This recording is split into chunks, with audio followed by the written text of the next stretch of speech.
Welcome to the Tech Egg. Don't get scrambled. Enjoy the video. In this video, I will show you how to make KitKat waffles at home. First, let's gather our simple ingredients.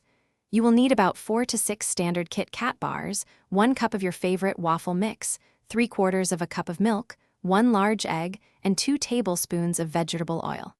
Preheat your waffle iron to a medium-high setting while you prepare the batter. This ensures a perfectly golden and crispy waffle. Now, let's get those delicious KitKat bars ready. Carefully unwrap about 4 to 6 standard KitKat bars. Break each bar into its individual fingers, or even smaller pieces if you prefer. This helps distribute the chocolatey goodness evenly throughout your waffle. Gently fold these broken KitKat pieces into your prepared waffle batter. Be careful not to overmix, as this can make your waffles tough. It's time to cook our amazing KitKat waffles. Lightly grease your preheated waffle iron with cooking spray or a brush of oil to prevent sticking.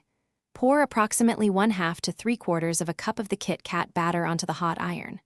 Close the lid and cook for about 3 to 5 minutes. Your waffle should be beautifully golden brown and wonderfully crispy. Exact cooking time may vary by waffle maker. Once your KitKat waffle is perfectly cooked, carefully remove it from the waffle iron using a non-scratch utensil. Serve your warm, chocolatey creation immediately. You can enjoy it plain or add your favorite toppings. A drizzle of maple syrup, a dollop of whipped cream, or even some extra chocolate sauce are wonderful. These homemade KitKat waffles are a delightful treat. Enjoy every delicious bite. Thanks for watching. Consider subscribing if I helped unscramble your problems.